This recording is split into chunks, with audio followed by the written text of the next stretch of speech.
Eu convivo todos os dias com petistas, bolsonaristas e o Centrão. E a esquerda comemora a candidatura do Flávio Bolsonaro e os bolsonaristas lamentam nos bastidores. É que ninguém tem coragem de falar, porque Deputado, crítica... desculpa te interromper, eu falei há pouco, não sei se você ouviu, o Lula não diz nada sobre o Flávio. Impressionante. Claro. Ele vai... Essa manifestação que eu acabei de comentar, essa última também, essa caminhada, essas manifestações aí encabeçadas pelo deputado Nicolas Ferreira, eu comentei há pouco que eu acho muito genérica essas pautas, a gente não tem especificamente uma agenda formada de reivindicação. O que você acha disso, deputado Kataguiri? Eu concordo com você, né? E lembro até que na época do impeachment, boa parte da imprensa tentava retratar, principalmente a primeira manifestação ali, dia 15 de março de 2015, como manifestações contra a corrupção. Quando era manifestação pelo impeachment, não era genericamente contra a corrupção, mesmo porque a manifestação contra a corrupção é a mesma coisa que uma manifestação pela paz mundial, né? Quem que é a favor da corrupção? Nem o Renan Calheiros vai falar que ele é a favor da corrupção. Então, manifestação genérica não adianta de nada, né? A gente vê que tanto o Nicolas, né? O Nicolas, ele ainda disfarça bem melhor, né?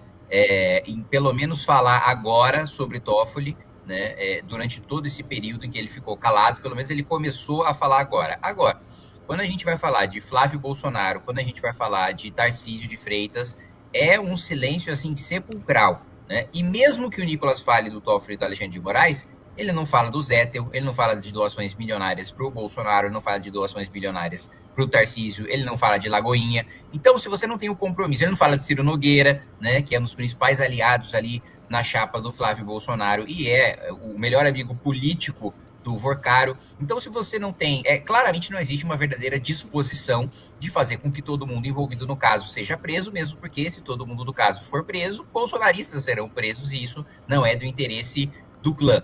Então, infelizmente, eu também vejo como uma convocação da boca para fora, vazia, inócua, da mesma maneira como ele fez uma caminhada que gerou grande mobilização em rede social com o público bolsonarista, e na prática aconteceu exatamente o que a gente disse que ia acontecer, nada.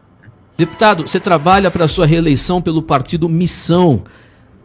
Vai ser difícil, vai ser fácil, vai repetir a mesma? Você está na terceira legislatura, deputado? Na segunda. Segunda. Como é que você vê aí agora entrando no Missão, sendo candidato a deputado federal pelo novo partido? Eu ainda não defini, e eu tenho dito isso, que a gente vai definir se eu disputo a reeleição ou se eu disputo o governo do estado de São Paulo em junho desse ano, né, quando a gente vai ter todas as definições pré-convenção, mas eu estou bastante otimista com essa eleição para o partido Missão de maneira geral, né? Acho que o Renan vai ter um desempenho surpreendente.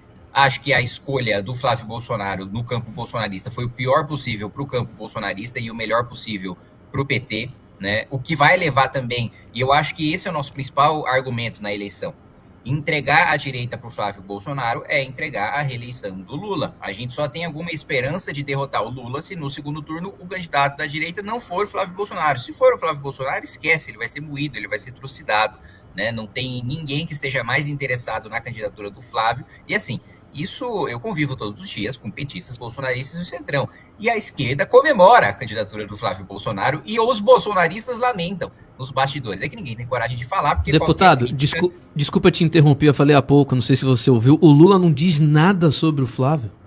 Impressionante. Claro. Ele vai deixar para dizer depois que não puder mais voltar atrás da candidatura, né? Depois que não der tempo de substituir o Flávio por ninguém. Porque se ele destruir o Flávio agora, vai ficar muito claro, né, que ele não tem a menor condição de disputar a eleição, né? Ele precisa deixar para depois. Então, nos bastidores, os próprios bolsonaristas falam, escolheram o pior, né? E os esquerdistas falam, não, isso é festa, né? Entregaram para a gente a reeleição. Então, isso está muito claro, né?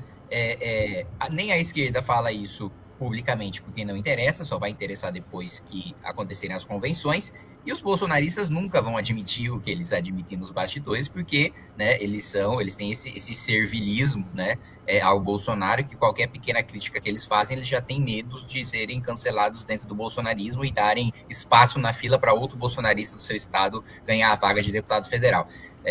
Então, esse cenário, na minha avaliação, está claro. O desempenho surpreendente do Renan vai ajudar a ter votos de legenda. Historicamente, né, quem tem candidato à presidência da República reverte parte dos votos do candidato a presidente para as chapas de deputado federal em 30%, 35%, o que só de voto de legenda acho que garante que a gente faça a bancada, sem contar os próprios votos dos nomes, né, que vão disputar as eleições pelo partido. Então eu pessoalmente estou bastante otimista, acho que a gente vai vir com bastante força, e o fato de ter chapas em todos os estados com voto de legenda vindo do presidente da República vai fortalecer bastante o partido.